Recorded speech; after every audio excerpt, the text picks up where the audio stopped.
সুপ্রিয় দর্শক মন্ডলী, আজ এই যাত্রাপালায় ফাউল শিল্পী আর বাউল শিল্পীর মধ্যে গানের প্রতিযোগিতা হইবে।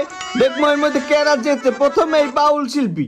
ড্যাং ড্যাং ড্যাং ড্যাং ড্যাং ড্যাং সংসার আমার ভালো লাগে না, সংসারে ভালো লাগে না, অন্য বেডা গো বহু না দেখলে আমাগো দমে না। এবার শুনবো ফাউল শিল্পীর গান। বুড়া বাউলের চুলে কত ঢং, আহা সুদলিং পং, আহা সুদলিং পং, আহা সুদলিং পং, আহা সুদলিং পং। সারা দিন গাঞ্জা খাইয়া মনে লাগে রং, আহা সুদলিং পং, আহা সুদলিং পং, আহা সুদলিং পং, আহা সুদলিং পং। সারা দিন নোংরা থায়ে গায়ে দর্শে জং, আহা সুদলিং পং, আহা সুদলিং পং, আহা সুদলিং পং, আহা সুদলিং পং।